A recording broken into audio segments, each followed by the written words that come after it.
the value system is that what we believe in.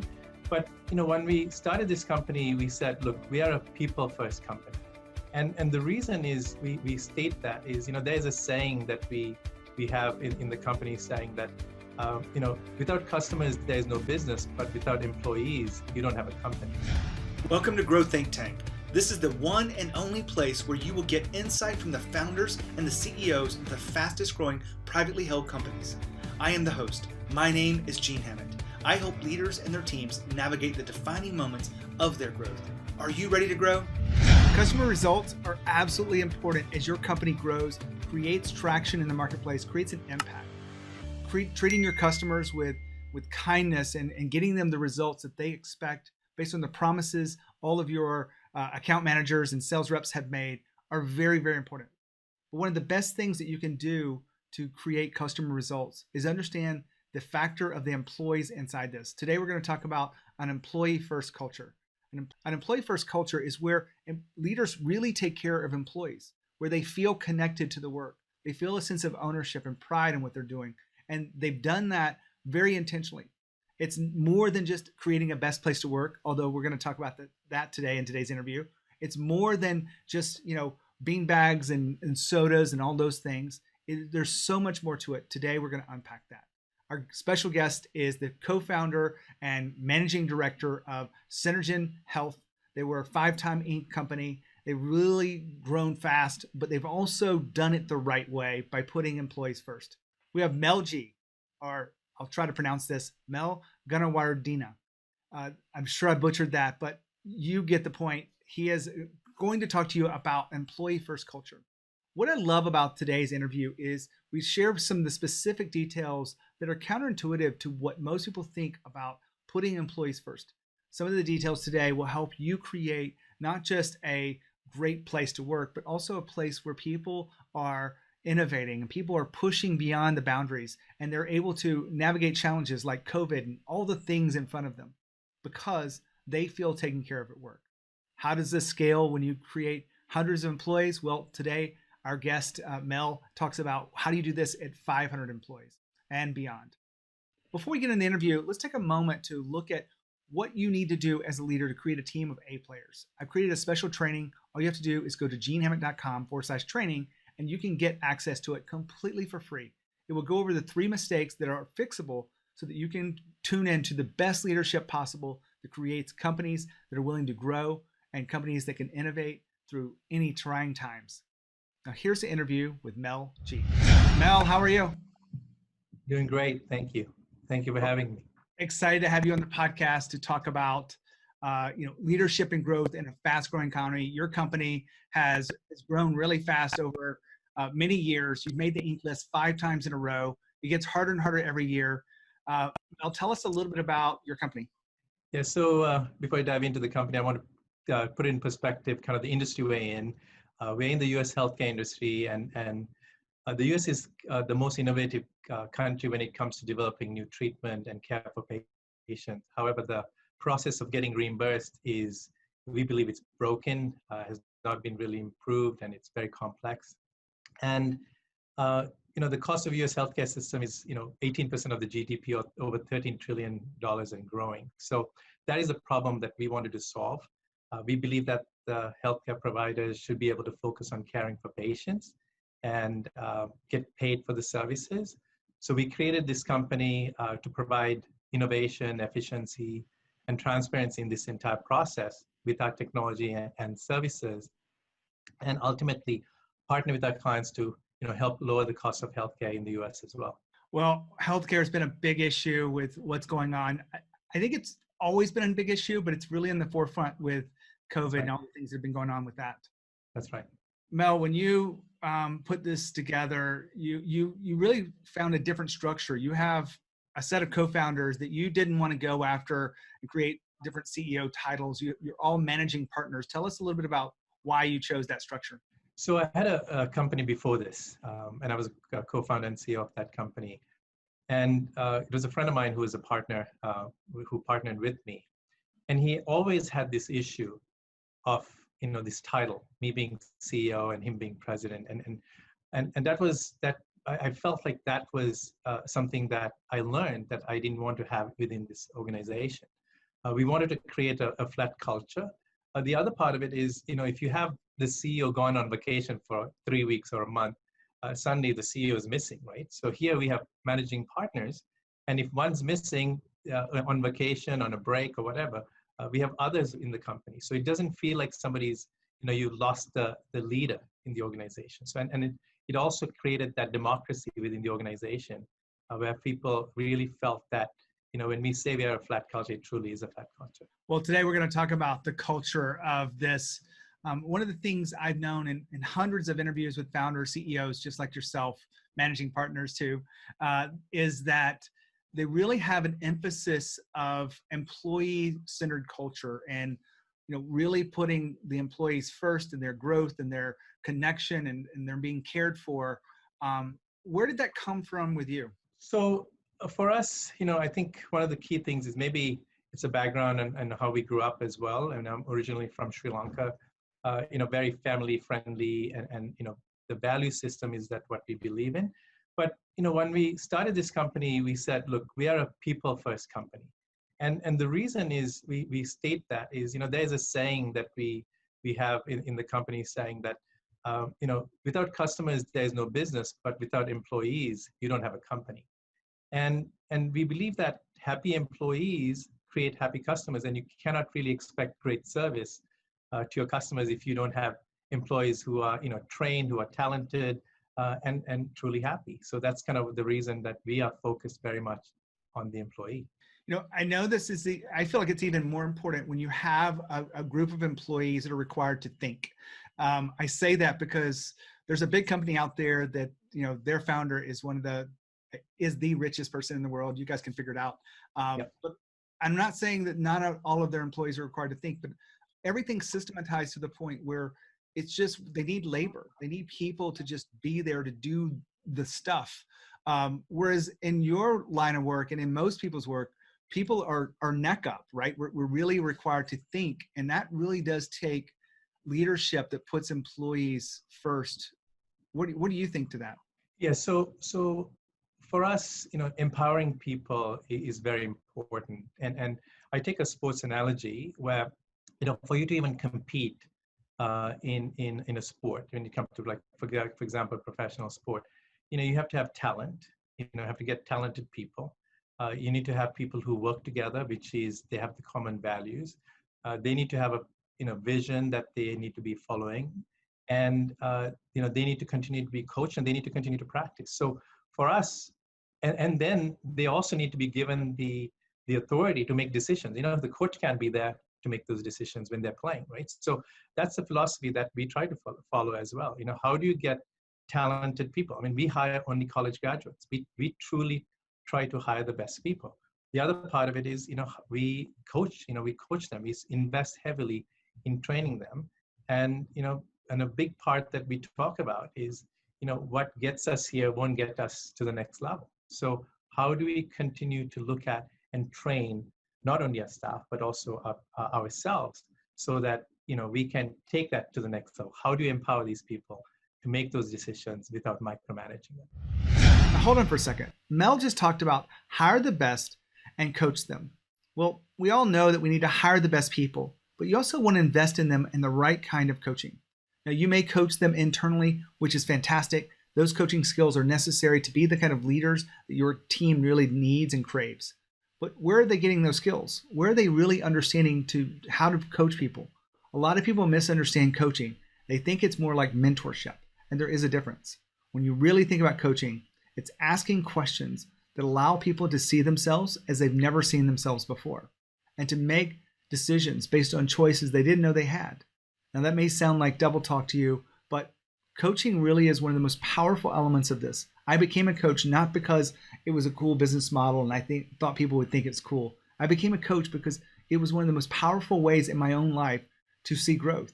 And so when I started coaching others, I saw those kinds of transformations too. So make sure your team is getting the right skills, and make sure you as a leader have the right ability to coach and take them beyond where they believe it's possible. Now back to the interview with Mel. Well, let's talk about that word empowerment, because I think a lot of people want to create a culture where people are empowered, but they're not exactly sure how to do it, or maybe they're doing it ineffectively. What are your thoughts and leadership styles around empowering people? Yeah, so for us, innovation is a big part. And as a company, we've grown to over 500. And, you truly, if you have 50 people, you know the people's names, everyone's names, and you can see what everybody's doing. When it comes to, 100, 200, 300, you cannot micromanage them. So what we've done is, part of it is we have created an innovation culture. We have a suggestion system, for example. And it doesn't matter whether you just started in the company, whether you've been in the company for a long time, they can come up with ideas to help improve a process, to help improve the overall well-being of the company. And we compensate them, we award them, we recognize them.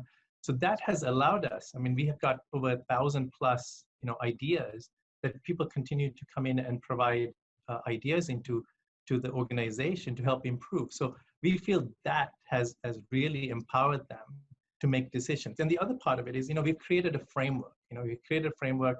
If you looked at, if you read the book, the Ritz-Carlton way, even the bellman can make decisions on the fly. And we again believe in that type of philosophy, saying, what, if a customer is requesting certain things, there are within certain boundaries, make those decisions quickly, and make them come up with those ideas. We don't have to come top down, because it's very difficult to have that type of culture and try to grow as well. Now, hold on for a second. Mel just talked about the Ritz-Carlton way. Well, I've had Horst Schulze, co-founder of Ritz-Carlton, on the podcast before. One of the things that I wanted you to understand about that is his conversation with me on the podcast was something that I've carried with me, I've shared with my clients, and it really is a powerful thing. The reason why it's so powerful is he talks about the importance of creating a space of empowering people, of really being a stronger leader, creating the right rhythms inside the organization for excellence. His book on excellence is really a powerful way to do this, but you don't have to listen to the book until you're ready. Go listen to the podcast I had with Horst Schulze, Inside This. You'll have to find it, because I can't just put a link in here because this is audio or video, however you're looking at this. But I wanted to make sure you understood that you can go deeper with that conversation with Horst. Now back to Mel. When you talk about the employees and really making them feel like they're the center of the culture, what does that look like on a day-to-day basis? Or what kind of rhythms do you have to make sure that people are feeling like they're so connected to this culture? Yeah, so we do something unique. From the day we started, we have had a weekly cadence. So we have an all-company huddle every Monday at 9 a.m. And during that time, we go through, we do some soft kind of things, happy things like, recognize birthdays and work anniversaries. But we share the company about things that's happening within the organization, right? Whether it's wins, any challenges, recognition. We also share, our goals. We talk about our OKRs, or objectives and key results.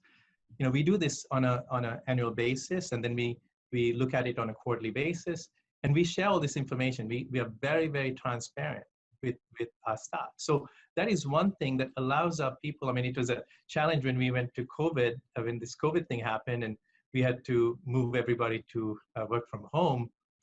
We had to work with Zoom to get the biggest license, because we have 550 people, and we had to get the enterprise license to be able to have 500 people on Zoom. So, but yeah, this is something that we've done, and we continue to do, and people are very excited to hear what's going on, because every week, there are no secrets. For us to be transparent, we are expecting our customers, our employees, to be transparent. We have to be transparent first, and that's something that we've done, and we do that with, one of them is this huddle that we do on a weekly basis.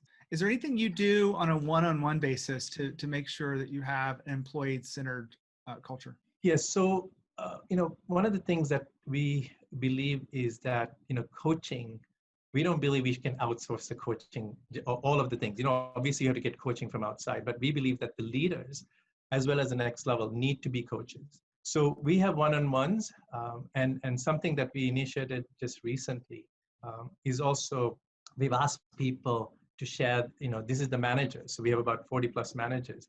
We asked them to share with us their personal goals for the next 1 to 3 years, and the company goals, their career goals, and how has the company aligned and provided to achieve their goals. So this is really interesting because by having that discussion, it's difficult, right? I mean, you're going deep, and some people, these are millennials who are now shifting to becoming, grown-ups, right? They're starting to have a family. They're thinking of planning about buying a house, and we are almost 10 years in this company, and our staff has evolved and grown up, and so we are coming into new territory. So this is something that's one-on-one that we are trying to start having. We've been having this, but now we're getting a little bit deeper. We're going and asking them about their values, and we're asking them about their goals.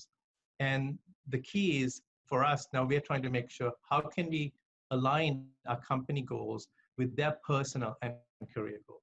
We are trying to see whether there's a gap, and how can we bridge that gap? Because if you do that, we believe these leaders will stay with us as we continue to grow. I've been talking about that for a long time. It's in part of my stage, whenever we used to go on stages, is to talk about that, really understanding at a personal level what your team members want to achieve. And I included, like, what do they want to achieve outside of work, but mostly what they want to achieve inside of work. But I think there's a real reason for pulling in that personal.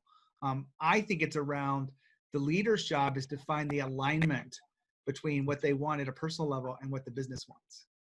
That alignment of those goals allows them to feel a sense of ownership. Do you guys talk about ownership or the feeling of ownership across your culture? Absolutely. So when it comes to even when we say ownership, we talk about within our team. So we have clients. Our organization revolves around clients. Although we said, employee first, we definitely believe in, serving our clients to that highest level. And our teams are managing those, kind of like a P&L within that organization or within that client. So that ownership is there. For example, one of the things that we do is we work with the Best Places to Work survey, right? So this is the survey that, it's a global thing, and we get that survey, and it goes to all 500 people, and they rank us, and they provide us feedback, anonymous feedback, by the way. 70% of the grading is based on the employee feedback. 30% is what we say the company does. And by doing this, it calls us, keeps us honest, right? This is an amazing thing that allows us to check the pulse of the company. It allows us to see what's going on. So when it comes to ownership, although it's anonymous, it allows us to see data within that team as well. They give us team-based because we want to see team-based. So now we've given that ownership to that team members, saying, look, yes, this is the culture of the company, but we need to create that mini culture within your team as well to make sure all together, we rise together. So this is something that we do. One of the byproducts is to become the best place to work, and we've been in the best place to work in, I think, 3 years in a row, and in the top 25 3 years in a row. And it's hard when you have a company that's not 100 people or 50 people. We had 500 people. You have to consciously be focused on that culture. And so that's that ownership that we try to give to these people. They are responsible for their team culture. Although, we are helping them, but it's something that we give them that ownership. I got to ask here, because I know some founders are like, okay, great. It's great to have a best place to work company. And some of those questions probably aren't the best at determining a best place. But overall, Sure. I kind of get the concept. But it really does, the investment in a culture translates into performance. Without you sharing specific numbers, how do you see the correlation as a managing partner of an almost $20 million company? Yeah. So the thing is, again, I would go back to what's happened with COVID, right? So let's see what happened there. In March, I think around early March, we said, look, lockdowns are happening everywhere, and part of my organization have a large team out overseas in Sri Lanka, and we said, look, we may have to be ready to move everybody to work from home. So we communicated this to our clients, we communicated to our teams, and on Monday, we announced to our clients saying, look, I think we'll need to move people to work from home. By Friday, 500 and plus people were working from home. And now these are individuals, there's no oversight, right? So talk about ownership and that part of it. And we've had increase in productivity, then a decrease. So I believe that this is giving that ownership and giving them that training and for them believing that we are going to be looking out for them, I believe that's the reason these guys have been stepping up. So we've not had to provide overtime or anything like that, but these guys have stepped up. And I believe that's part of that culture, the culture of accountability. We talk about accountability and ownership. They're responsible for their part. From day one, what they do impacts our clients, right? So that ownership part is there, not just to the manager level or leadership level, to the associate level. If you happen to be listening to this on YouTube, I want to remind you that if you love this content, make sure you give us a thumbs up. It helps us with the algorithm to be able to show this to other leaders and to create more momentum behind the work we're doing. It costs you nothing. All it takes is a second of your time to find a thumbs up. If you want to subscribe to make sure you don't miss an episode, do that now. And if you hit the bell notification button, we get even more celebration inside the algorithm, because it signals to YouTube that this content is valuable to others. So if you want to make sure you don't miss an episode, go ahead and subscribe and hit the bell notification button now. Now back to the interview. Well, that's a great story of, increased productivity. I think I've seen that with a lot of the people who've been on the show. I know a lot of people have suffered through, the inefficiencies of Zoom meetings and not being able to really connect, in social ways. What's one thing that we haven't talked about today that really has helped you create the kind of culture that allows your customers to be served to the highest degree? I would say, one of the things is that in 2014, I can tell you this, in 2014, we had grown from 20 to 100 people. And, we were frustrated that our team is not doing the things for us to grow the company. And, we were at a conference, EO conference, and one of the speakers stood up and said, look, how many of you are frustrated with your team that you can't grow their company? And I would say 80% of the people put their hands up, including ourselves, my brother and I, who's my business partner. And he said, look in the mirror. I said, look in the mirror. He said, you deserve the organization you created. You hired them. You can fire them if they're not working. And you're creating that environment. So you need to be able to take yourself to the next level. So I think that shift that happened from kind of the no mindset to the learner mindset. And that's something that we've learned. And so we were fully committed. We said, look, we are fully committed in getting that, learning. And I think that's kind of what we felt was what we had to do to be able to, take the company to the next level. And so we consciously work on the culture. We consciously work on training, and not just training downstream. We as leaders, we feel that, getting coached and learning and taking our game to the next level is very, very key for us to grow as a company. Well, Mel, that's a big conversation. We'll have to hold that for another time. I really appreciate you being here on the podcast. Thank you very much. Thank you. Another great episode here on the show. I love creating content for you leaders that want to be better leaders, to create the kind of workplaces where people feel connected. Today, talking about employee first culture really means that you are being a strong leader. You are really capable of doing this. I don't know if you caught the end of the interview about really creating the kind of impact that you want to as a leader. Really requires you to look in the mirror first. If you are looking in the mirror and not quite sure how to improve as a leader, that's exactly the reason why you should reach out to me and let's have a conversation. My email is gene@genehammett.com. I'd love to connect with you, get to know what's going on with you and your world, your company, and see if there's a way that I can help and serve you. Make sure you keep tuning in here to the podcast. When you think of growth and leadership, make sure you think of Growth Think Tank. As always, lead with courage. We'll see you next time.